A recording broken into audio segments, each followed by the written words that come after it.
Bonjour à tous, bienvenue sur votre émission hebdomadaire de décryptage de l'actualité politique nationale de la semaine sur EZE Télévision baptisée Info Hebdo. 4 sujets au menu du décryptage du jour. Le bilan des 4 années de gestion du Bénin par le président Patrice Talon et son équipe gouvernementale. La consigne du parti politique Force Kouri pour le développement du Bénin-FCDB qui invite ses militantes et militants à voter pour les candidats sur la liste Bloc républicain et Union progressiste pour le compte des élections communales et municipales de 2020. Le retrait du président d'honneur Thomas Boniaï du parti politique FCBE, Force Kouri pour un Bénin émergent. Et le 4e sujet, si le temps nous le permet, nous essayerons d'apprécier les nouvelles mesures prises par le gouvernement dans le cadre de la lutte contre la propagation du coronavirus Covid-19 au Bénin. Et pour l'exercice du jour, chers amis internautes, je reçois pour vous, bienvenue Agba Sagan, il est journaliste, analyste politique. Il sera avec le directeur de publication du quotidien béninois La Dépêche, Joseph Perjoanago, qu'on ne présente plus sur ces plateaux d'émission. Il est également présent sur ce plateau d'émission ce jour, Justin Rouissou-Sounon, web activiste, analyste politique, qu'on ne présente plus également sur ces plateaux d'émission Info Hebdo. Bienvenue à tous, chers amis internautes, bonjour à nouveau. Tout de suite, nous passons au décryptage sur Info Hebdo.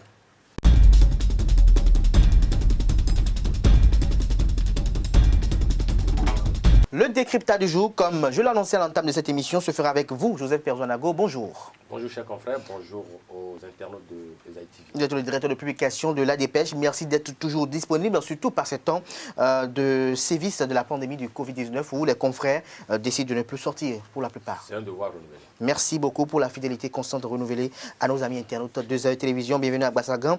Vous êtes tout juste à côté de Joseph Perjoanago. Bonjour. Merci d'avoir accepté notre invitation également. C'est tout le plaisir pour moi. Justin Rouissou-Sounon, bonjour. Bonjour, monsieur Kader. Vous êtes web activiste. Dites-nous, vous faites tout le temps le tour de la toile. Vous êtes installé sur la toile, telle une application dans un téléphone.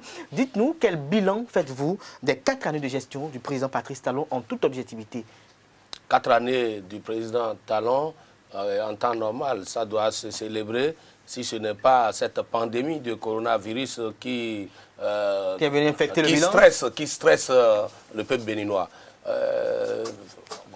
Faisant si l'exercice que vous me confiez ce matin à faire le bilan des 4 années du président Patrice Talon, bon, à travers ma position, je ne peux pas dire que tout est médiocre, mais nous espérons toujours, nous sommes dans l'attente, parce qu'il est dit très souvent que lorsqu'il reste à faire, rien n'est fait. Le 6 avril 2016, au stade de Porte-Novo, le président Talon nous a fait des promesses. Et c'est sur la base de ces promesses-là que nous allons axer notre analyse. Et il a promis de faire de la lutte contre la corruption son cheval de bataille. Quel est le résultat aujourd'hui? Lorsque j'observe que le siège de l'Assemblée nationale, que les gens n'ont pas fini de réaliser, il y a des gens qui sont quand même incriminés dans ce dossier, mais qui ne sont pas toujours punis, comme ce fut le cas de certains compatriotes. Nous constatons également qu'il y a plusieurs chantiers sur lesquels la lutte contre la corruption devait être quand même, l'exemple par rapport à la lutte contre la corruption devait être visible. Nous constatons malheureusement que cette lutte ne touche pas un certain nombre de certaines personnes, pour ne pas quand même trop polémiquer autour du débat. Il y avait eu des dossiers en instance, l'État étant une continuité. Est-ce que ces dossiers-là ont été abordés? Maintenant, dans sa globalité, nous avions quand même remarqué des innovations, parce que il faut être aveugle pour ne pas quand même apprécier ce qui est fait en bien.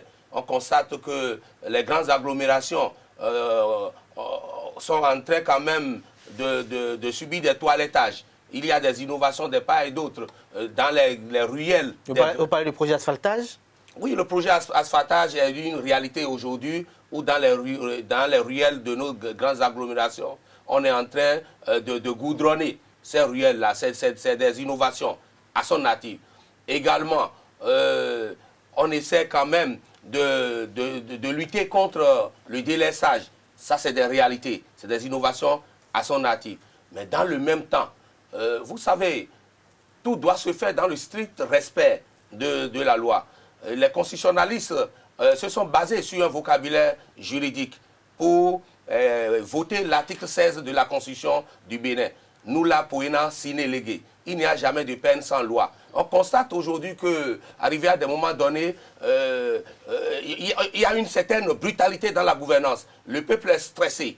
Et il y a Aimé Césaire qui a eu à dire quelque chose, qu'aucun peuple ne peut se développer avec la peur au cœur. Moi, je voudrais exhorter nos gouvernants à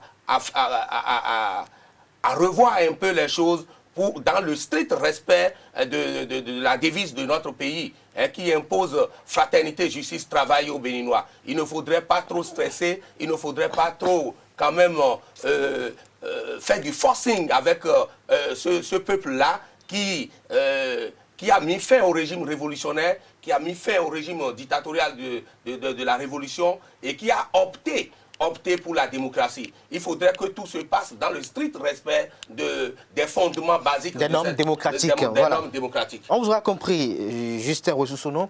Je me retourne vers vous, Joseph Perzo Anago. 4 ans de gestion du régime du président Patrice Talon, que retenez-vous? Merci, cher confrère. À la suite de mon confrère, je dirais que tout n'a pas été rose et tout n'a pas non plus été noir. Le tableau est mitigé. Mais je voudrais aussi faire remarquer qu'en fait, cet exercice que nous faisons ici est une formalité, dans la mesure où, lorsqu'à une élection, le peuple fait son choix et opte pour un régime ou pour un homme, en fait, il y a une mission qu'on lui a assignée, le peuple lui a assigné une mission, et il n'y a pas de gloire particulière à dire, bon ben, tel a fait ceci heureusement et à l'applaudir forcément. Non. C'est-à-dire, le président Talon n'a pas été élu pour dormir sur ses lauriers. Je voudrais clarifier ça d'abord d'entrée de jeu, pour dire qu'il a été élu pour accomplir un certain nombre de tâches. Mais qu'est-ce que nous constatons à l'arrivée? Les promesses faites n'ont pas été tenues véritablement. Je ne pense pas que nous ayons élu le président Talon à la tête de ce pays pour que la démocratie qu'on avait chèrement acquise soit mise sous éteignoir. Je ne pense pas que dans un programme, dans quelque programme politique que ce soit, cela est transparu.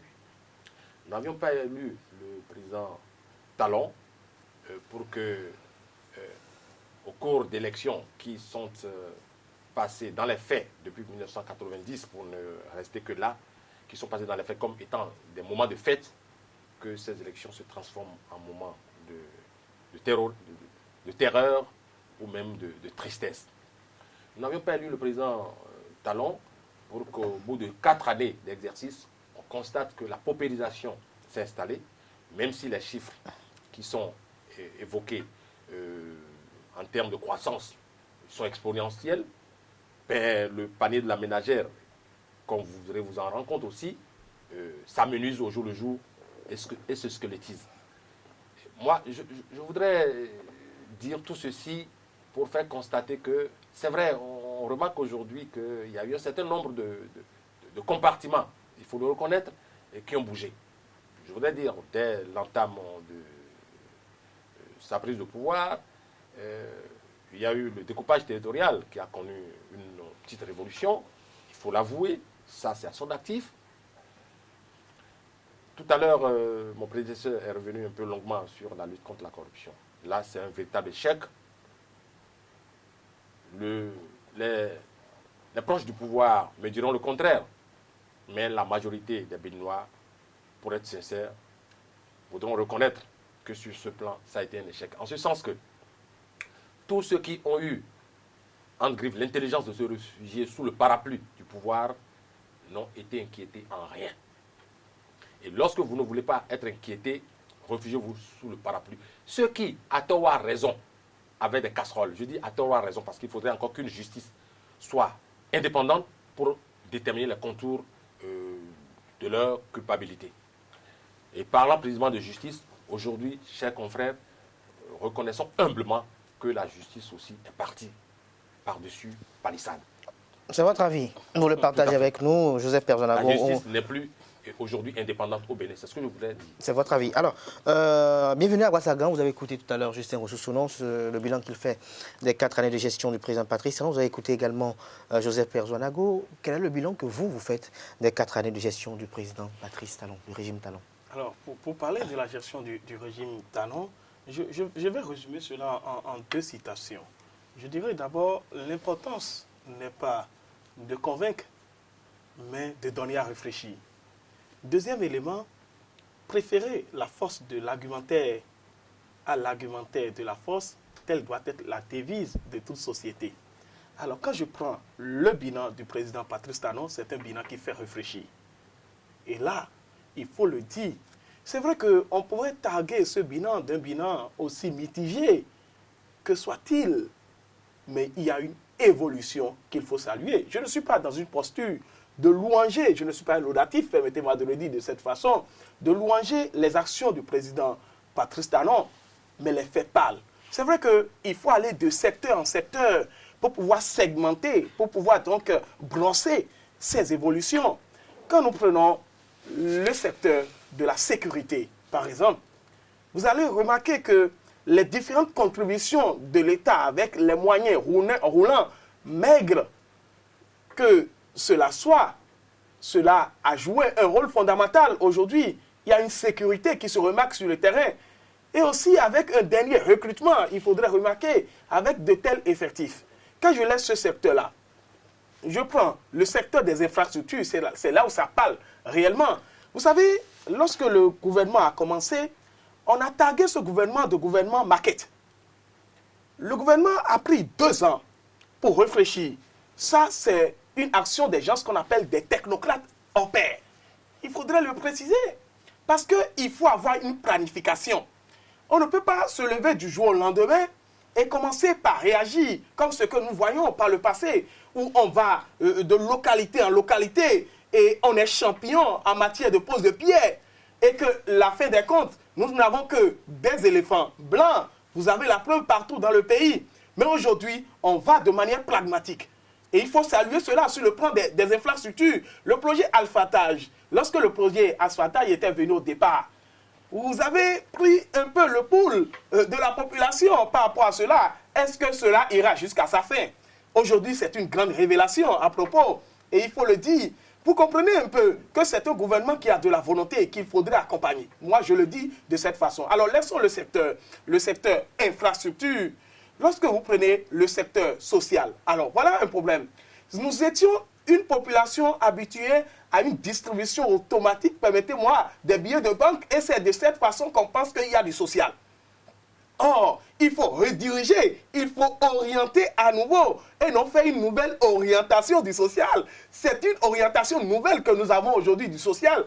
Parce que quand vous prenez le social, ils sont en train d'investir. Le projet H, par exemple, c'est vrai que c'est un projet dont la réalisation est trop tard, permettez-moi de le dire de cette façon, mais ça a commencé. Aujourd'hui, quand on parle des marchés, on procède à la reconstruction des marchés. Alors, vous allez me dire que ça, là, ne sont pas des actions sociales. Ce que nous mettons dans le social en tant que Béninois, c'est qu'on passe de porte en porte pour distribuer de l'argent. C'est ce que nous considérons comme social. Sinon, aujourd'hui, il y avait des vannes ou des gens qui bénéficient des primes 10 fois plus que le salaire.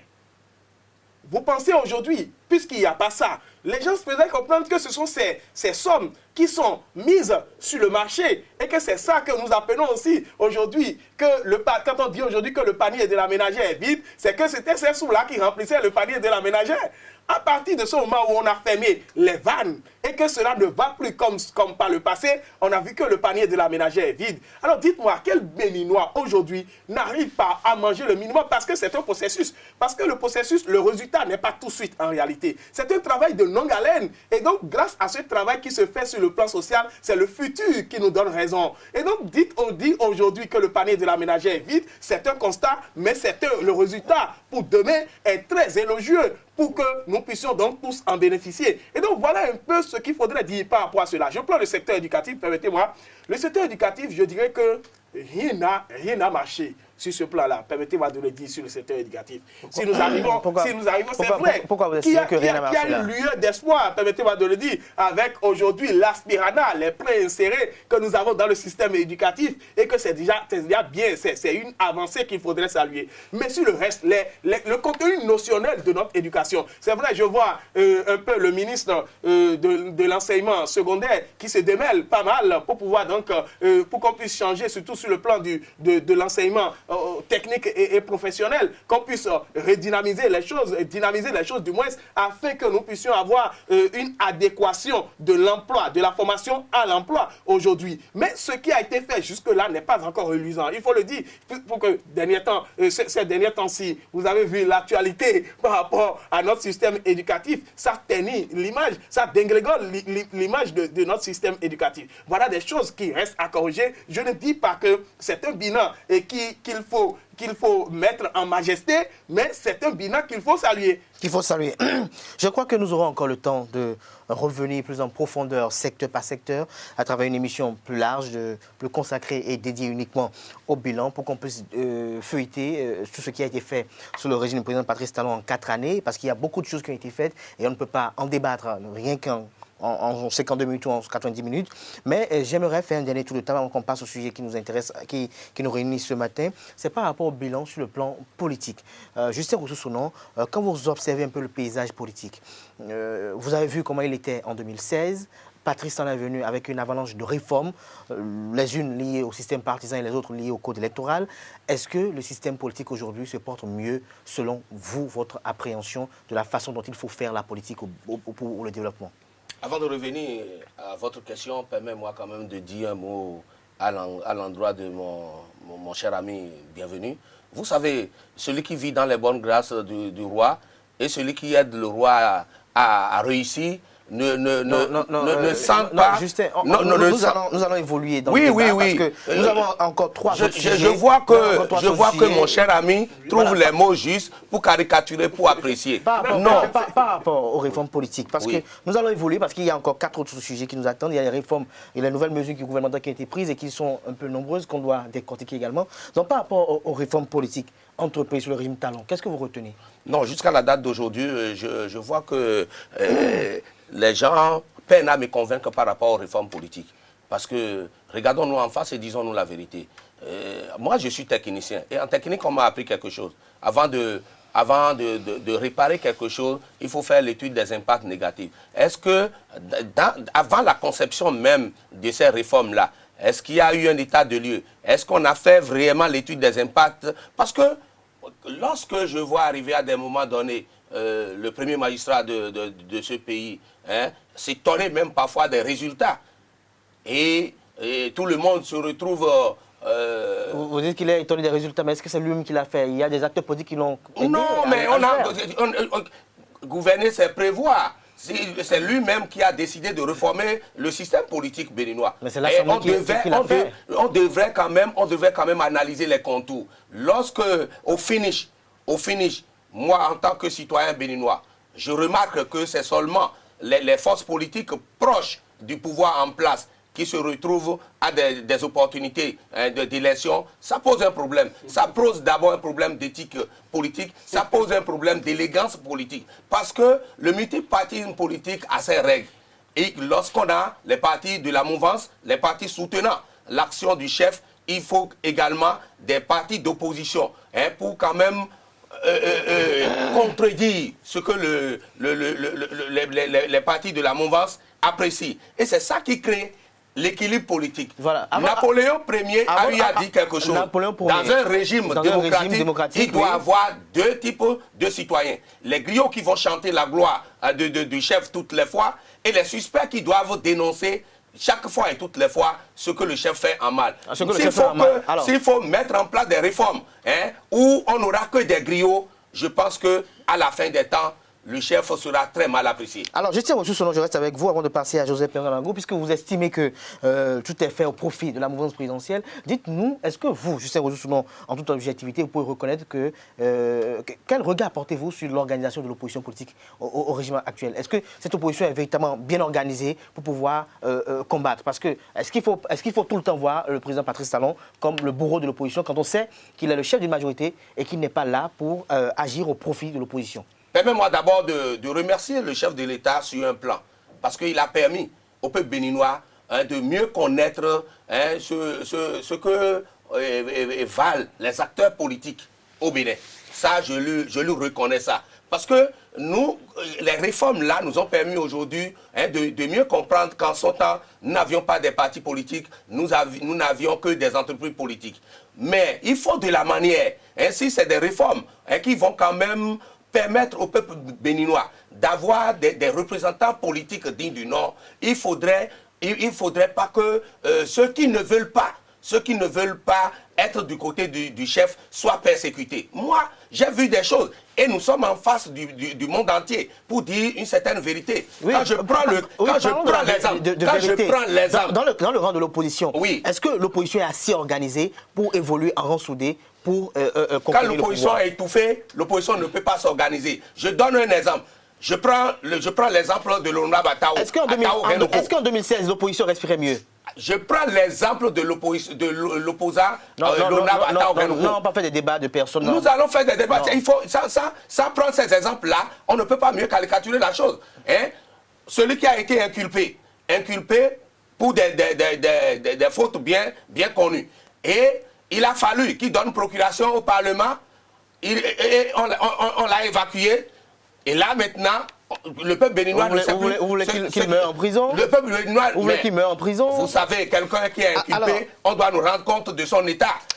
Donc tout ça là nous montre que quand vous n'êtes pas sur les mêmes longueurs, donc que le pouvoir en place, vous ne pouvez pas exercer la politique selon votre bon vouloir. Joseph Pernalango, que retenez-vous des réformes politiques engagées par le régime Talon en 4 ans? Moi, je me rends compte, au regard de ce que certains appellent pompeusement réforme politique, je me rends compte que c'est un véritable recul. Il faut quand même pouvoir le dire.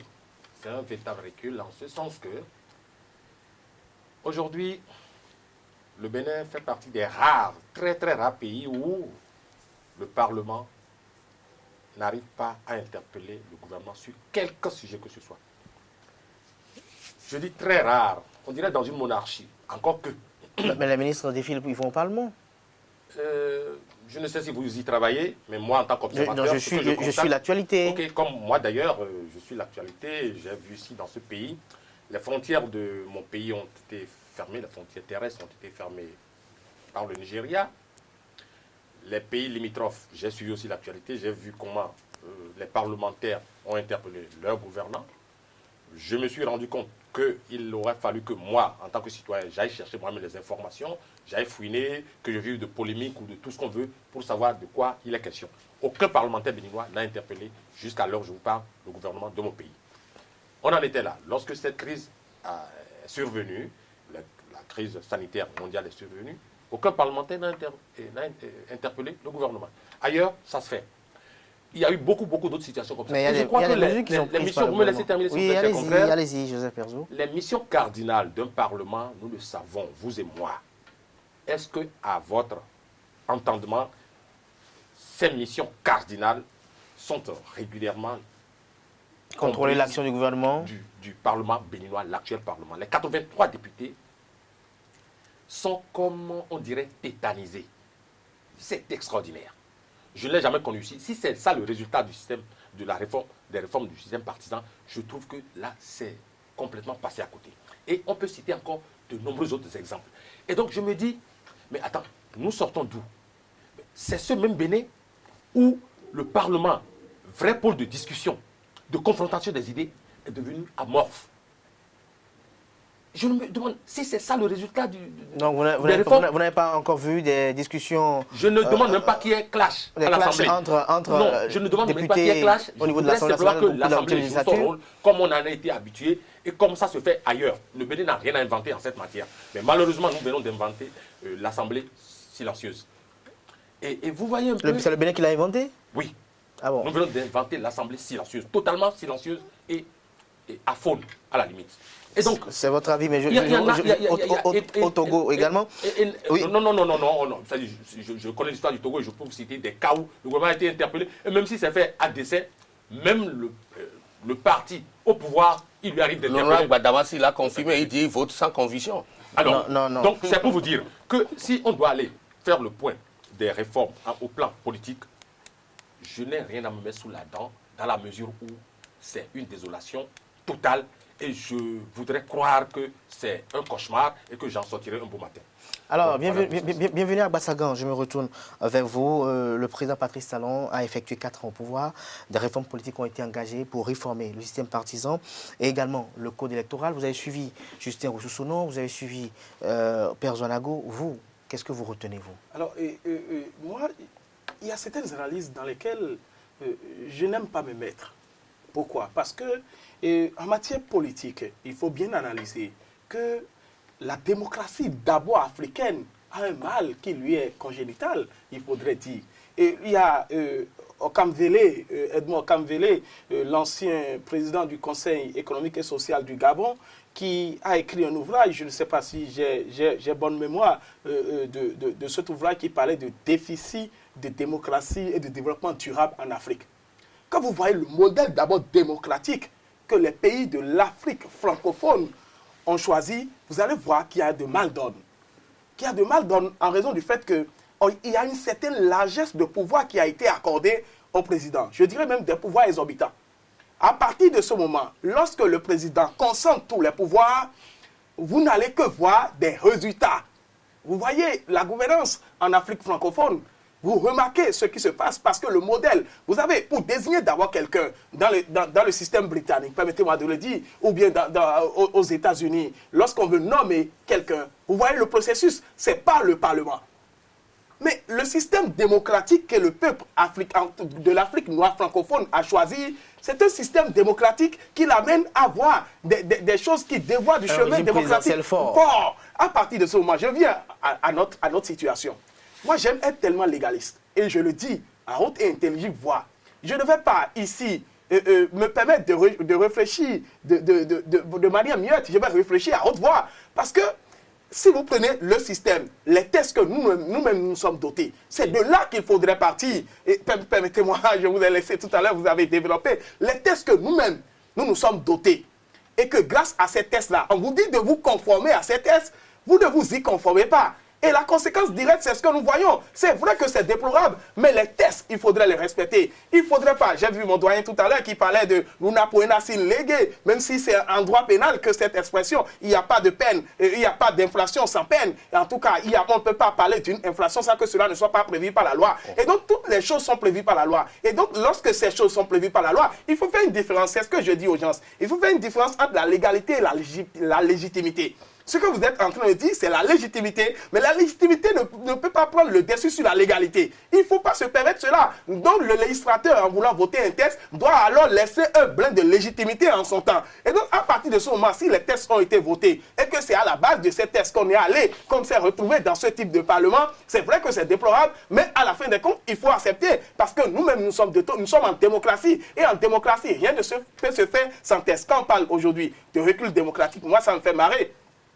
On analyse, on dit que le Bénin, les acquis démocratiques. D'abord même, c'est une notion dont le contenu n'est pas connu de tout le monde. Quand on parle d'acquis démocratiques, ce que nous voyons seulement là, c'est que ce sont les élections libres et transparentes. Et je me rappelle très bien, la fois dernière, je suivais le doyen qui disait que si on laisse le jeu libre, quand il dit ça, souvent ça me fait rire aussi. Parce que donc ça veut dire que pendant tout le temps que nous avons fait dans ce pays, il n'y a pas d'élection libre. Parce que quand le doyen dit si le jeu est ouvert, Vous voyez un peu de toutes ces choses. Donc quand vous analysez le tout, le recul démocratique ou pas, la démocratie béninoise est en train de travailler pour aller en avance. Et donc pour aller en avance, il faut redéfinir les choses. Et donc si les choses sont redéfinies de cette façon aujourd'hui et qu'on trouve à tirer à boulet rouge sur ce qui se fait, c'est vrai, il y a des éléments qu'il faut contester, il y a des éléments autour desquels il faut discuter, mais ce n'est pas de cette façon-là. Il ne faut pas parler de recul démocratique. On travaille pour une perfection et la perfection viendra à un moment donné. Je reste avec vous. Bienvenue à Basagan. Parlant des réformes, puisque on va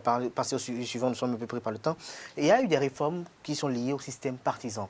Vous avez suivi ce qu'en pensait Justin Rousseau-Solon, Joseph Perzanago. Est-ce que, selon vous, la réforme qui a été faite au niveau du système partisan, est-ce qu'elle est efficace? Est-ce qu'elle est efficiente? Est-ce qu'elle promet aux Béninoises et aux Béninois, aux acteurs politiques, une gestion de la cité avec homogénéité? Oui, moi je pense très bien. Parce que j'ai dit la fois dernière qu'il s'agit d'une professionnalisation des partis politiques. Nous tous, nous reconnaissons qu'au Bénin, nous n'avons que des clubs électoraux.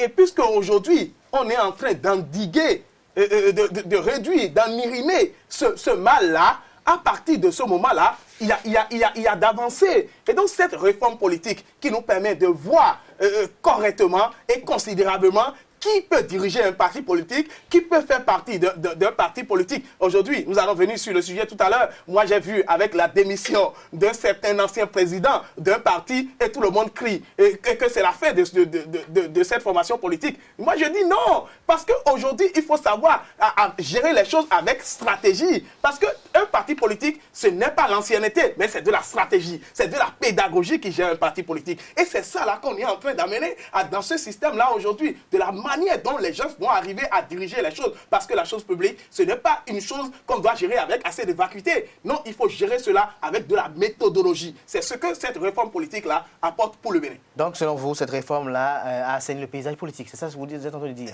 Même si on n'a pas encore fini, parce qu'il y a des choses qu'il faudrait corriger. Oui, ça court. C'est en cours. Alors, Justin Rousseau-Solon, nous passons au sujet suivant. Il y a le retrait de l'ancien président Thomas Bouniaï, président d'honneur du parti politique Force Cori pour un Bénin émergent. Vous êtes d'accord avec moi qu'on ne pourra pas parler que du bilan des 4 ans, sinon nous serons pris par le temps, nous ne pourrons pas parler des autres sujets qui ont fait l'actualité également au cours de cette semaine. J'aurai le temps, par la grâce et la bénédiction divine, de pouvoir organiser notre émission et vous faire revenir pour vous permettre de vous exprimer encore librement par rapport à ce bilan des 4 années. Mais il y a le retrait de Bouniaï, des Forces Cori pour un Bénin émergent. On vous a suivi un peu sur la toile. Il y a eu quelques posts qui ont été réalisés par vous. Mais je vous invite à livrer à nos amis internautes l'analyse que vous faites de ce retrait de Bouniaï des FCBE. Vous savez, il y a l'autre qui a dit qu'un vieillard assis voit mieux qu'un jeune debout.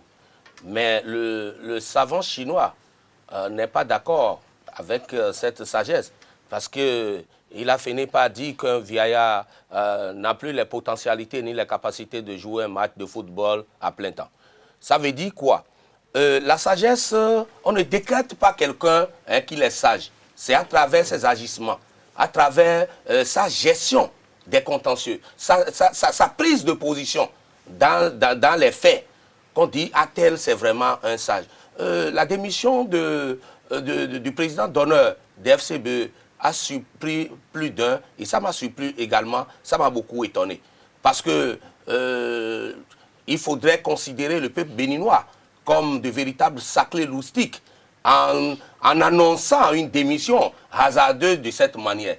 Parce que, vous savez, le droit dit, lorsque vous avez quelque chose à déclarer, il faut le déclarer le plus tôt possible afin d'éviter la diffamation et la supputation. Je vois un vieux qui est comme un sage, qui est en train de distraire le peuple béninois. Pourquoi? Ça m'engage, je le dirai ouvertement aux internautes des AETV.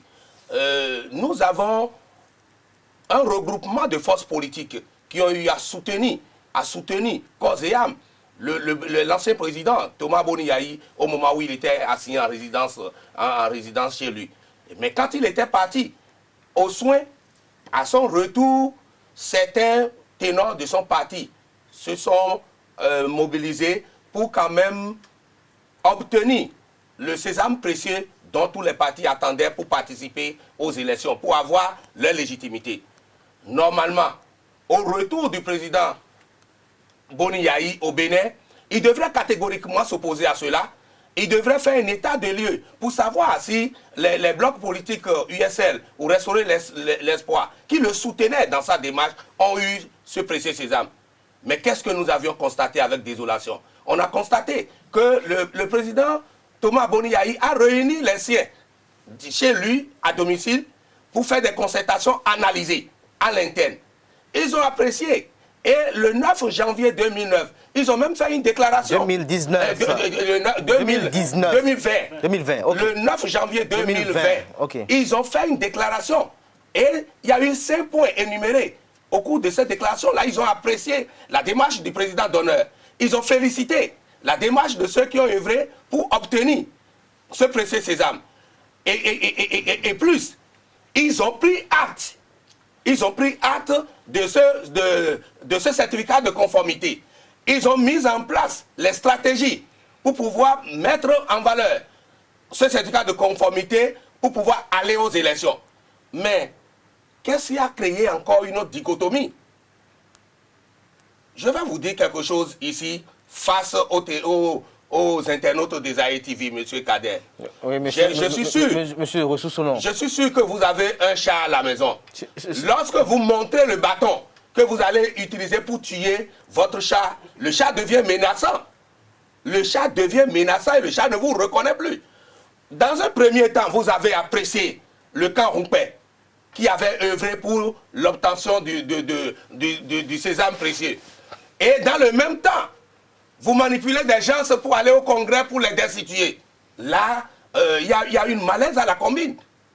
Et si tel est le cas, le sage a failli à quelque part. Le sage devait quand même maintenir ceux qui ont œuvré pour obtenir le sésame précieux que lui-même il a apprécié. Maintenir ceux-là pour aller, ne serait-ce qu'aux élections communales et municipales. Et suite à cela, on avisera. Et suite à cela, on avisera. Même si, à vous observer, vous avez la cravate que Boni Yayi aime si bien et la couleur de la veste qu'il aime si bien. Le sage vous comprendra et je pense que les jours à venir, il ira dans votre lancée, dans votre dynamique. On vous aura compris, Justin Ressoussonon. Merci pour cette analyse. Je vais me retourner vers Joseph Perzouanago pour savoir s'il partage une analyse que fait Justin Ressoussonon du retrait de Boni Yayi des FCBE. En partie, je partage certains points de vue de mon prédécesseur dans ses propos. Cependant, je voudrais nuancer d'autres aspects pour dire que nous sommes sur le terrain politique et nul ne peut prévoir à la virgule près ce qui doit se passer. C'est vrai, il a dit à l'entame de son intervention qu'il a été un tout petit peu surpris de la démarche de l'ancien président de la République. C'est vrai, beaucoup d'analystes ont été également surpris. Mais il se trouve qu'en réalité, ce faisant, Yayi Boni a sûrement, en représentant une certaine frange de ce parti, a voulu exprimer un certain nombre de choses qu'il ressent, ou que eux tous ressentent. Et alors, il appartient donc à ce parti d'aller puiser au tréfonds de ses ressources les solutions idoines pour résorber cette crise. C'est important. Moi, à la date d'aujourd'hui, je ne continue pas à croire que cette crise peut être encore résorbée. On est en politique. Et vous croyez encore au génie FCBE? Tout à fait. C'est une matière mouvante, la politique. Il n'y a pas... Ce n'est pas statique. Non, pas du tout. Et je ne serais pas surpris, en partant de ce plateau, d'apprendre que ils ont tous fumé le calumet de la paix. La preuve, lorsque Yayi Boni est rentré après les 52 jours de siège de son domicile et tout, on l'a vu, au lieu d'aller quérir le point de vue de ses partenaires politiques, il a préféré plutôt se retrouver en alcôve avec ses ouailles. Ça, c'est une stratégie aussi. Et peu de temps après, nous avions appris qu'il y a eu des conciliabules dans le Borgou, toujours au niveau du FCB. Moi, je voudrais souhaiter, et que je ne connais pas les tests de ce parti politique, s'il y avait un comité de crise pour gérer, si les tests ont prévu un haut comité de crise pour gérer ce genre de litiges, vivement donc que ce comité se mette au travail, parce que rien n'est encore perdu selon mon point de vue. Cependant, ce qui vient de se passer peut avoir des répercussions irréparables sur le parti, aussi bien pour l'aile Roumpé que pour l'aile Yayi Boni, parce que désormais il y a deux ailes qu'on ne veuille pas, des déclarations fusent de toutes parts. Mais les élections se pointent à l'horizon. Et donc, je ne suis pas sûr que cela puisse avantager l'un ou l'autre des deux clans. C'est ce que je pourrais répondre. Bienvenue à Bassagan cette semaine, puisque Info Hebdo est dédié aux informations qui ont fait l'actualité tout au long de la semaine.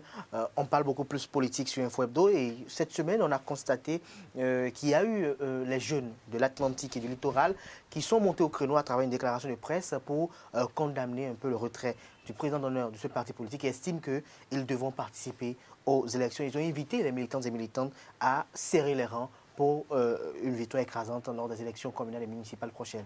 Est-ce que le départ de Boni Yayi, selon vous, pourrait entraver l'élan des FCBE dans la course pour les prochaines communales? Je pourrais vous étonner par rapport à cette démission dont la fin, en tout cas je dirais, dont le résultat aujourd'hui est qu'il y a certains jeunes qui veulent aller aux élections. C'est ce que je voudrais dire tout à l'heure lorsque Justin Wessoussounon disait que quand un vieillard assis voit mieux qu'un jeune debout. Mais moi, je dirais, je vais contredire cela systématiquement. C'est vrai qu'il l'a contredit. Mais je dirais aussi qu'un jeune qui parcourt 1000 villages a la même expérience qu'un vieux qui est assis. Alors, à partir de ce moment, parce qu'aujourd'hui, nous parlons de ces jeunes-là qui veulent aussi essayer la chose politique. Vous voyez, Boni Yayi a fait son expérience, 10 ans d'expérience à la tête de ce pays. J'ai vu en lui d'abord, permettez-moi de lire de cette façon, parce que quand je lis les différents arguments qui ont soutenu sa démission, j'ai lu en lui, je ne veux pas le dire, mais un aveu d'impuissance. Permettez-moi de lire de cette façon. C'était comme si que l'ancien président était dans une asphyxie silencieuse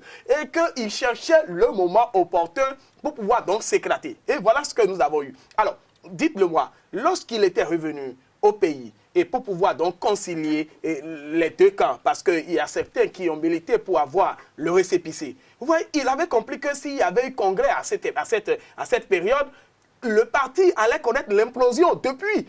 Et donc, il a joué à une stratégie là, et pour camoufler les choses. À partir de ce moment, ils se sont entendus dans son salon, permettez-moi de le dire, parce que c'est ce que nous avons lu. Je n'ai pas été présent, mais c'est ce que nous avons lu. Et donc, le résultat, nous avons vu. Ils ont soutenu cette affaire-là. D'abord même, c'est comme s'il y avait une déclaration à l'époque où ils ont dit qu'ils ne sont pas dans la résistance. Vous voyez bien tout ça là. Et donc, quand vous mettez tous ces éléments dans un agrégat, et qu'aujourd'hui, on nous donne cette réponse-là, je pressens que le président Boni Yayi est en difficulté. D'ailleurs, il nous a dit qu'à la fin de sa mandat, il deviendra pasteur. C'est pourquoi moi je dis ce qu'on appelle le pata sunt servanda, le respect de la parole donnée en matière politique. Je ne vois pas ça. Il n'y a pas ça en matière politique. Parce que s'il devait tenir à ces choses au départ, il devait nécessairement, à la fin, aller devenir le pasteur qu'il aurait voulu être, ce qui n'est pas venu. Alors aujourd'hui, il faut laisser la chance aux jeunes. Il ne sait pas que cette démission qu'il a eue aujourd'hui, c'est une perte de chance pour une jeunesse qui est en quête de pouvoir aussi essayer la chose politique. Et donc, mais ces jeunes-là, s'ils sont révoltés, je leur donne raison, c'est légitime pour vous. Dites-moi, Kader, vous voulez aller à une élection et que le vieux qui vous soutient, qui devait vous donner, je dirais, la caution morale pour que vous alliez à cette élection parce qu'il a une popularité, dit que je ne veux plus faire partie de cette mission-là. Et que vous vous dites, vous avez déjà une aspiration. Comment vous allez faire? Vous vous sentirez révolté. Et ces jeunes-là, je les comprends dans leur situation. Parce que eux aussi, ceux qui ont déjà géré, c'est ce que je dis, si on pouvait même trouver une formule pour que ceux qui ont géré les choses politiques dans ce pays une fois puissent aller ailleurs pour que les jeunes puissent émerger, moi je suis d'accord qu'il y ait ces genres de tests pour que la jeunesse aussi ait sa chance. Et donc ces jeunes-là, je ne peux que les encourager à aller très loin parce que le départ de Boni Yayi ne sera pas leur fin, excusez-moi du peu, oui. Ne sera pas leur fin parce que c'est le début d'un processus pour eux. Ils n'ont qu'à évoluer pour que demain aussi leur soit meilleur parce que chacun a quelque chose à défendre dans un pays et c'est le pays qui est en jeu parce que c'est l'intérêt de nous tous et donc chaque citoyen a son devoir dans la société et il faut l'accomplir. Et il faut l'accomplir. Alors, Justin Wessoussounon, tout à l'heure, vous étiez en train d'évoquer cela. Vous avez parlé de Boni Yayi qui n'a pas consulté ses autres leaders de la résistance. Bienvenue à Bassagan l'a évoqué tout à l'heure, qui a eu une déclaration qui est sortie, qui a affiché clairement le retrait des FCBE de la résistance. Est-ce à dire que Boni Yayi, durant tout ce temps, agissait pour un intérêt intéressé au point d'intérêt personnel ou bien il agissait tout en regardant, en observant tout de près? Parce qu'on a vu Boni Yayi qui a approuvé le récépissé provisoire, après approuvé le récépissé définitif, vous l'avez évoqué tout à l'heure, et que subitement, après que la Sénat ait validé les listes de candidatures, il décide de se retirer. Est-ce qu'il pensait que FCBE n'allait pas participer aux élections communales encore? Non. À l'analyse des faits, on peut affirmer sans se tromper que Boni Yayi jouait sur une carte. Et de l'autre côté, il est en face des intelligents de la République. Qu'est-ce que je veux dire par là? Vous savez, quand on analyse bien les faits et gestes de Boni Yayi n'a aucunement compati à la douleur de ces Béninois qui ont perdu leur vie à cause de sa personne. Parce que ce n'est plus un secret de polichinelle que les événements du 1er et 2 mai ont causé la mort à des citoyens béninois. Et c'est en soutenant ce parti FCBE que ceux-là ont milité au sacrifice de leur vie. Boni Yayi, en tant que personnalité, personnalité en port de ce parti-là, devrait jouer aux pompiers. Il ne devait pas être aperçu comme le pyromane qui est là. Et d'abord, ça fait partie des signaux de la sagesse. Aucun sage ne peut jamais vouloir que, en sa présence, son héritage peut se friter de cette manière. Si lui-même il sait que, bon, s'il sort du jeu, il n'y aura plus FCBE. Alors pourquoi sur quelle base a été créé FCBE alors? Donc FCBE a été créé seulement pour le bien-être, pour le bien-être politique, pour l'émergence politique de Boni Yayi et de cette minorité qui l'entoure. Non, FCBE doit être un parti politique au service du développement du peuple béninois. Et oui, Boni Yayi doit se comporter de telle manière qu'après lui, FCBE doit quand même émerger. Nelson Mandela n'est plus là aujourd'hui. Mais ce n'est pas pour ça que l'ANC a disparu en Afrique du Sud. Est-ce que vous voyez? Donc, cette démission de Boni Yayi doit quand même donner de la matière à la jeunesse. De prendre cette destinée en main et de se dire, je n'ai pas perdu mon temps dans le militantisme de ce parti pendant des années, mais je dois œuvrer pour devenir quelque chose dans ce parti, parce que ce parti a tout donné à Boni Yayi, et Boni Yayi est en train de sacrifier les militants à la base avec, disons, cette monnaie de singe. Avec cette monnaie de singe. Joseph Perzo Anago, est-ce que ce retrait pourrait impacter, j'allais dire, la popularité de cette formation politique? C'est évident, je l'ai dit tantôt, je ne voudrais pas me cacher derrière des mots vaseux, creux, et alambiqués. Non, pas du tout. Je voudrais parler français terre à terre pour dire le retrait de Yayi Boni va avoir des incidences négatives sur le parti. Je voudrais me répéter pour dire Yayi Boni, une fois en retrait, le parti va en pâtir. Est-ce que je me suis fait bien comprendre? En langage terre à terre, non, français facile. Vous voulez aller en fond ou en mineur? Non, mais en langage facile, ça veut dire Yayi Boni est parti, le parti va en pâtir. Maintenant, j'ai dit tantôt ceci. Je ne suis pas pour celui qui va célébrer ce genre de situation. Mais Joseph Perzo Anago, est-ce que ce retrait n'est pas... je vais peut-être répéter un internaute que j'aime bien lire sur Facebook. Est-ce que ce retrait n'est pas un retrait méchant quand on sait que le parti politique n'a pas participé aux élections législatives et que le parti politique veut participer maintenant aux élections communales et qu'il y a positionné sur les listes des jeunes leaders politiques FCBE qui ne manquent aucune journée pour critiquer la gouvernance Talon, qu'il y en a qui sont positionnés sur ces listes et que ces jeunes-là, avec son retrait, pourraient voir hypothéquer leur chance d'être élus conseillers communaux? Chers confrères, cher aîné, cher doyen. Je voudrais encore dire ceci. Nous sommes sur un terrain politique. Un terrain politique, et vous aviez vu où on en est aujourd'hui avec les FCBE. Un terrain politique, et je voudrais contredire les uns les autres ici sur ce plateau pour dire, au départ, de l'actuel chef d'État, les blocs que vous voyez aujourd'hui qui sont solides vont s'effriter parce qu'en fait, ce sont des blocs politiques qui accompagne un programme politique, qui accompagne un homme politique. On me dira, c'est faux. Je voudrais nous souhaiter une longue vie pour l'apprécier les années à venir. Amen. Les malheurs des FCBE aujourd'hui, c'est que les FCBE avaient été créés Cela n'avait pas été véritablement ainsi monté ou maquetté, mais en vérité, c'était pour accompagner un homme politique. Les deux blocs, je parle souvent des deux blocs présidentiels, l'ont été également. Et nous allons assister aussi à leur effritement. C'est cela. Et donc, moi je dis, oui, l'impact est là, mais ça peut se résorber, puisque nous sommes sur le terrain politique. Et je ne serais pas surpris que cette nuit, les uns et les autres se soient entendus. Mais lorsqu'on dit que les clans antagonistes ont fumé le calmer de la paix, qui a été surpris? On s'est dit, ah mais tiens, ils se sont vus, donc entre eux, ils se sont entendus. Et je ne voudrais pas faire de l'histoire pour dire, mon vis-à-vis peut s'en rappeler, quelques bribes. On devrait être en présence dans ce pays d'un grand regroupement politique de l'opposition. Un seul, qui avait même un nom, un logo et tout ce qu'on veut. Tu veux mon regard? On en est où aujourd'hui? Parce que c'est ça, et je rejoins un peu mon jeune confrère pour dire, certaines considérations égoïstes ont primé, d'hégémonie, de leadership, ont primé sur l'idéal. Et on en est là, et ça fait l'affaire du pouvoir en place. Et ça, sur ce plan, je suis tout à fait d'accord. Et donc, ce que nous vivons aujourd'hui, c'est vrai, le retrait de Yahya va impacter le parti. Les jeunes, il n'y a pas de génération spontanée, même en politique, non. C'est vrai, s'il y avait de génération spontanée, on aurait assisté à un parti créé rien que par des jeunes, pour des jeunes. Un parti créé par des femmes, rien que pour des femmes. Ce n'est pas le cas aujourd'hui. Donc il y a toujours quelqu'un qui est là pour vous épauler. Yahya a lâché au milieu du gué. C'est une stratégie politique. Je ne voudrais pas dire que c'est une félonie de sa part ou bien une traîtrise. Non, c'est une stratégie. Et il revient maintenant à ses vis-à-vis de sortir aussi leur stratégie dans le sens de le ramener ou dans le sens de pouvoir s'en passer et partir. Et partir. Oui. Alors, bienvenue à Bassagan, très rapidement pour clore ce sujet lié au CE.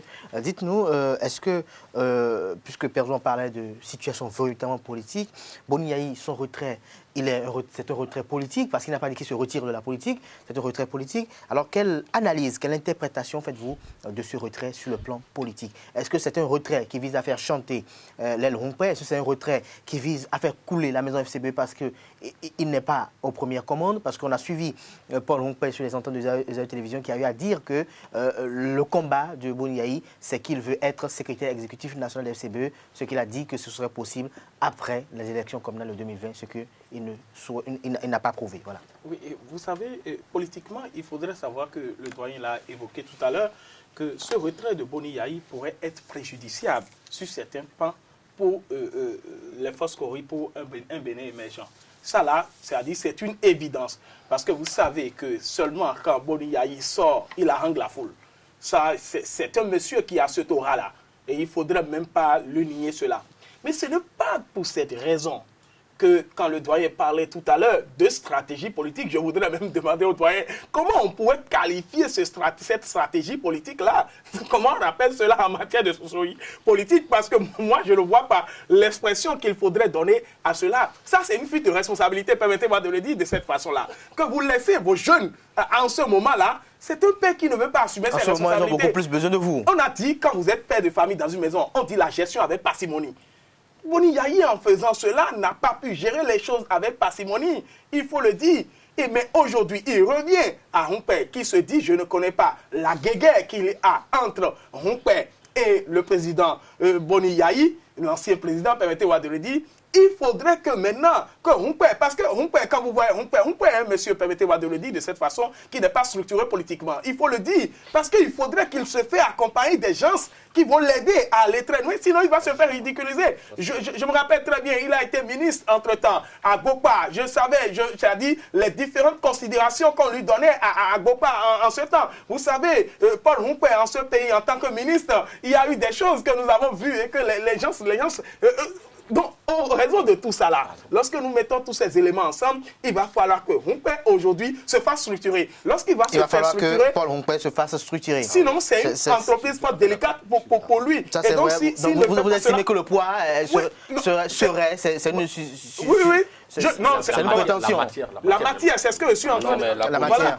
La politique, c'est une champ dynamique qui nécessite la notion d'effectivité. Rompé n'est plus tel qu'il était Oui, mais quand vous parlez de notion d'effectivité, nous allons évoluer le débat, nous n'allons pas le concentrer au niveau de Paul Ronquet. La politique, c'est une notion dynamique, c'est ça, hein? C'est une science dynamique. Qui nécessite la notion d'effectivité. Qui nécessite la notion d'effectivité. C'est Justin Rousseau-Sonon qui l'a dit. Justin Rousseau-Sonon, je reste avec vous. Nous allons passer à un autre sujet qui a fait l'actualité également cette semaine. Précisément le jeudi dernier, le parti politique Foscoï pour le développement du BNFCDB de Soumanou Toleba a, à travers un point de presse, donné la consigne à ses militantes et militantes de soutenir, de voter pour les candidats sur les listes Union progressiste et Bloc républicain. Justin Rousseau-Sonon, dites-nous, en tant qu'analyste politique, chroniqueur politique, quelle interprétation faites-vous d'une telle décision du parti politique FCDB qui s'est toujours réclamé de l'opposition constructive? Il est vrai, M. Kader, le jeudi dernier, nous avions tous suivi cette déclaration de presse faite par le président Soumanou Toleba, qui, au départ, a rappelé aux professionnels des médias les circonstances dans lesquelles le peuple béninois a choisi l'option du multipartisme au Bénin. Il a expliqué aux professionnels des médias le rôle que devrait jouer la Sénat. Cette Sénat ne devrait normalement pas être un gendarme derrière les partis politiques. La Sénat devrait quand même aider les partis politiques à l'animation de la vie politique au Bénin. Malheureusement, c'est cette Sénat qui a exclu le parti FCDB. C'est pas Sénat. Est-ce qu'on peut parler d'exclusion comme ça, comme s'il s'agissait... Oui, c'est au Sénat. C'est la Sénat appliqué les tests. Donc, c'est un constat. Ce qu'il a dit, mais sa conclusion... La consigne. C'est sa consigne de vote qu'il a donnée. Je peux affirmer, sans me tromper, que cette consigne respecte la philosophie politique du parti FCDB, parce que c'est ce parti politique qui a fait l'option de l'opposition, de l'opposition constructive, l'opposition de développement. Donc, après analyse des méli-mélos des autres partis, il me semble que le parti FCDB ne fait pas confiance aux autres partis, permettez-moi le mot, en doyant parfois dans les décisions pour donner consigne de vote en leur faveur. Il a préféré que, leurs militants n'ont qu'à suivre le rythme du développement. C'est pour cela, certainement, il les a donné ce consigne-là de voter pour BR et pour l'UP. Alors, Joseph Perzonago, vous avez suivi tout à l'heure Justin Rousseau-Sonon qui estime que la consigne du parti politique Foscoï pour le développement du BNFCDB de voter et de soutenir les candidats sur les listes Union progressiste et Bloc républicain puise sa légitimité du fait que le parti politique a pour idéologie le développement, le fait qu'on puisse promouvoir la construction du Bénin à travers l'unité nationale et que c'est parce qu'on a regardé en dehors de ces deux partis politiques, il n'y a pas de formation politique bien structurée qui ne souffre d'aucun problème sur le plan organisationnel à l'interne qui puisse voter donc Soumanou Toleba en quelque sorte. Est-ce qu'on peut dire qu'il ne voulait pas que sa formation politique, ses militants puissent aller gâcher leur vote? Je ne suis pas d'accord avec ce dernier pan de l'intervention de mon frère en face pour dire que, à ma connaissance, au Bénin, il n'existe encore aucun parti politique fut-il de l'opposition pure qui soit pour le non-développement du Bénin. Ça, c'est mon point de vue. Et donc, mieux encore, quand on met de côté ces partis qui se réclament l'opposition, je ne voudrais pas dire radicale, dure, les autres sont quand même des partis qui promeuvent la politique de développement du chef de l'État. Et donc, par conséquent, il n'y a pas de partis, à mon sens, qui vont dans le sens du non-développement. Maintenant, je voudrais dire ceci en ce qui concerne le parti du président Toleba. Non, moi, je voudrais peut-être forcer un peu sur les mots pour dire, pour un parti centriste... Qui vient de naître, je ne suis pas surpris que ce mot d'ordre ait été donné aux militants, parce que je voudrais aussi ne pas être surpris demain lorsque ce même parti viendrait équilibrer le jeu en étant toujours centriste pour dire, nous accompagnons telle philosophie, de tel autre parti, qui ne serait pas du tout de la mouvance présidentielle. Je voudrais rester dans ce schéma en me disant, étant donné qu'ils ont déjà annoncé les couleurs à leur création, en disant, nous sommes un parti de l'opposition constructive, encore que cette terminologie reste à définir, je voudrais parler plutôt d'un parti centriste qui, au besoin, pourrait dire, attention, aujourd'hui, par rapport à cet élément, nous... Par rapport aux enjeux actuels, nous allons de la mouvance. Par rapport aux enjeux actuels, nous allons de l'opposition. Si on part de ce postulat, je ne trouve pas scandaleux la position de ce parti politique qui pourrait demain porter ses voix ou ses ambitions sur un autre parti politique ou un autre candidat, pourquoi pas. Et donc, vu de ce point, je dis ce parti est dans son rôle, et y compris son président, et ça ne devrait scandaliser personne. Mais est-ce qu'en d'autres termes, je reste avec vous, Joseph Pierre-Jean-Lago, est-ce qu'on peut percevoir cette consigne de FCDB comme une formation politique qui peut être séduite par les actions du gouvernement en place et qui migre progressivement vers la mouvance présidentielle de façon définitive? Je voudrais dire non, même si dans les faits, cela se réalise. L'intitulé du nom du parti ou sa philosophie. Oui, Force Cori pour le développement du Bénin. Et maintenant, quand on dit vous êtes de quel bord? Nous sommes des opposants constructifs. Voilà, opposants, mais pour une opposition constructive. Et là encore, je dis que la terminologie me pose une antinomie. problème. Oui, parce que je ne connais pas encore, sous nos cieux, encore un parti.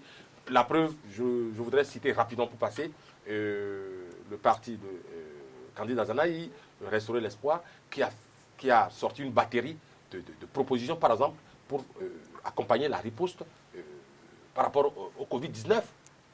Est-ce que pour autant on va dire que, puisque étant de l'opposition, c'est un parti qui est contre le développement? Je pense que non. Je les vois plutôt centristes. Et quand on est centriste, on regarde à gauche, on regarde à droite, et puis on fait un choix. Et c'est ce choix qui vient d'être opéré et qui n'a rien de scandaleux, à mon sens. C'est ce que moi je voudrais retenir pour dire non, il ne migre pas, de mon point de vue. Parce que si ce parti, se faisant, migre totalement vers la mouvance, c'est-à-dire c'est sa perte. Et ne peut plus se réclamer d'une opposition, fût-elle constructive. Si vous allez carrément à la mouvance, vous ne pourrez plus vous réclamer d'une opposition constructive. Peut-être que ça va être réavisé au détour d'un congrès extraordinaire. Alors, bienvenue à Batagan. Quelle lecture faites-vous de cette décision du bureau politique de Force Cori pour le développement du Bénin? D'abord, je dirais donc la vocation je dirais de ce parti politique, c'est une opposition constructive, même si le doyen n'est pas d'accord avec l'expression, ça se comprend. Et c'est vrai qu'on pourrait penser à ce qu'on appelle à un osimore en matière de figure de style. Mais ici, quand on parle d'opposition constructive, c'est une opposition dont la ligne de mire n'est que le développement. Et donc, lorsque que ce soit un parti de l'opposition qui prend les rênes de la chose et va dans le sens du développement, eux, ils sont là pour l'accompagner. Si c'est un parti de la mouvance ou bien les actions mouvancières, permettez-moi de le dire de cette façon-là, qui sont en train d'évoluer, eux, ils sont là pour accompagner. C'est ce qu'ils mettent dans l'opposition constructive. Parce que ils sont là pour toute action de développement. Toute action de développement. Or, il y a d'autres oppositions que j'appelle les opposants rédhibitoires. C'est-à-dire, eux, ils sont des goulots d'étranglement. Eux, leur seul problème, même si ce que les gens là font sont de bonnes choses qu'il faut saluer, quand eux viennent, ils viennent toujours chercher quelque chose qui a de mal dedans. C'est de cette opposition-là qu'il faut se démarquer. C'est une opposition, d'abord l'Afrique globalement a besoin d'une opposition constructive. Et quand on parle même d'opposants, il faudrait dire, c'est pourquoi je suis en train de saluer la perspicacité du président de ce parti qui a vite orienté ses militants. Parce que si vous ne faites pas cela, parce que les militants seront en train de se demander mais quelle sera notre position au cours de cette élection communale. Et d'ailleurs, donc, le monsieur, il est bien sorti pour pouvoir donc orienter. Et moi, je salue cette bravoure-là et je salue cette honnêteté politique-là parce que c'est une sincérité à nulle autre pareil, il faudrait le dire. À partir de ce moment, pour les échéances à venir, qu'on ne sente pas que c'est parce qu'on voit que l'intérêt ou bien qu'on a été bloqué, qu'on va dans ce sens-là, que cela toujours soit avec assez d'objectivité et cela sera toujours accompagner. Merci à vous, bienvenue à Bassagan, merci à vous Joseph Perzo Anago, merci également à vous Justin Oussonon. Je ne vais pas vous laisser partir sans quand même vous recueillir vos impressions par rapport à une grosse actualité également cette semaine, celle qui est liée à l'actualité du moment, la crise sanitaire liée au coronavirus Covid-19. Le gouvernement béninois en séance hebdomadaire du Conseil des ministres de cette semaine a décidé de prolonger 2 mois encore les congés des apprenants pour les congés de Pâques et donc les cours reprendront le 11 mai prochain. Et il y a également une autre actualité, celle liée à la rencontre entre les présidents d'institutions de la République qui s'est tenue. Et donc les élections sont maintenues pour le 17 mai. De façon ramassée, Justin Oussonon, qu'avez-vous à dire face à ces 2 sujets très rapidement? Nous sommes à la fin. Je suis toujours resté sur ma soif parce que quand je prends l'exemple de la Côte d'Ivoire, du Togo, ces pays se sont retrouvés dans l'obligation de blanchir l'année. D'après ce que j'ai lu sur la toile, il serait sur le point de blanchir l'année. Est-ce que vous voyez? Maintenant, il y a 2 choses que je n'arrive pas à nuancer. On a rallongé le calendrier scolaire, mais on n'a pas voulu rallonger les élections. Est-ce que vous voyez? Comment les gens feront la campagne?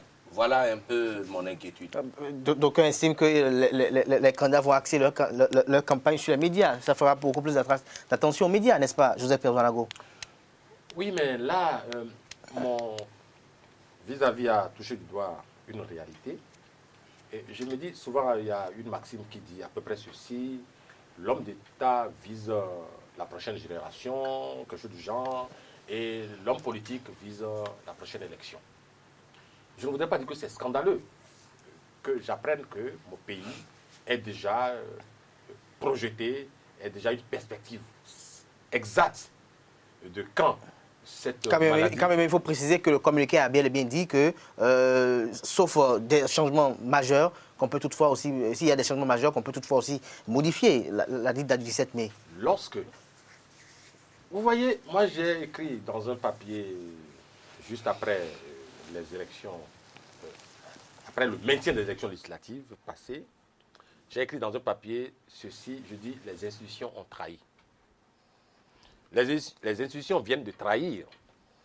Vous voyez, elles ont été obligées, qu'elles étaient, d'organiser cette conférence en visio. C'est-à-dire c'est une visioconférence. C'est-à-dire on n'a pas pu le faire comme ça, comme ça a été le cas où ils étaient autour du chef de l'État. Mais je ne comprends pas comment ces institutions que nous avons n'ont pas pu convaincre le chef de l'État d'aller dans le sens du social par rapport à cette maladie. Le Togo d'à côté, le Niger d'à côté, le Gabon, le Sénégal et autres, on a vu dans quel sens ces pays sont allés. Aujourd'hui, le masque est passé à 1000 francs même dans certaines pharmacies, quand bien même que le gouvernement est monté au créneau pour taper du doigt sur la table. Pour quelle population? Et le masque en question, vous ne pourrez pas l'utiliser plus de 4 heures. On ne nous a pas offert les masques. Dans d'autres pays, c'est la gratuité. Les frais d'électricité ont été convertis à 0 sur plusieurs mois. Les institutions de la République n'ont pas pu, en leur temps, convaincre le chef de l'État de ce que, attention, le peuple s'essouffle par rapport aux activités qui sont bloquées. Mais ont eu l'intelligence, ont été suffisamment élections fil pour demander donc désormais que les élections aient pu se tenir le 17 prochain. Je trouve que c'est, à mon sens, et ça m'engage, c'est un peu scandaleux. Et donc, je voudrais dire, mais pourquoi tenir forcément à la tenue des élections alors que, même en France, la France a organisé des élections. Aujourd'hui, les séquelles sont encore là.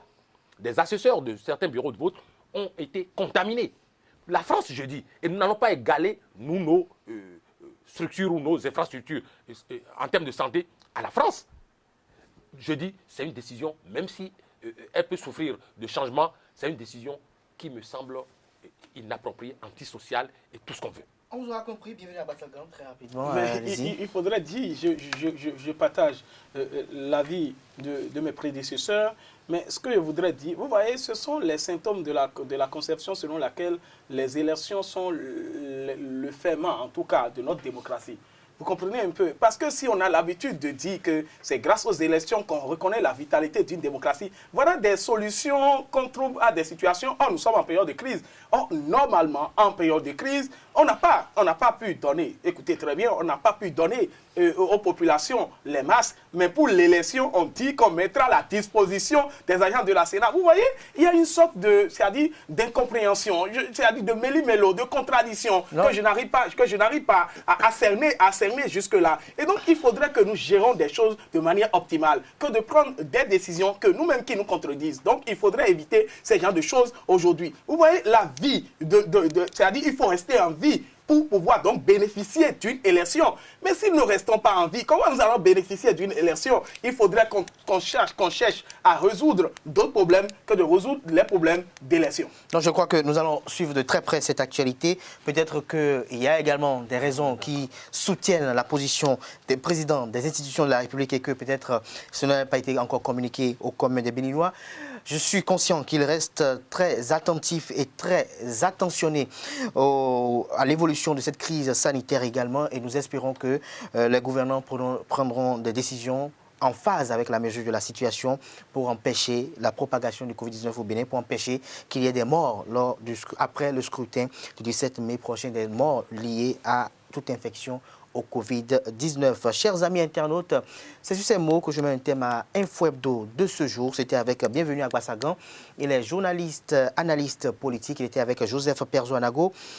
Il est également directeur de publication du quotidien béninois d'information générale et d'analyse La Dépêche, mais il est également, comme j'allais le dire, analyste politique et Justin Rousseau-Sounon, qui est web activiste et chroniqueur politique. Merci à vous tous, chers amis internautes.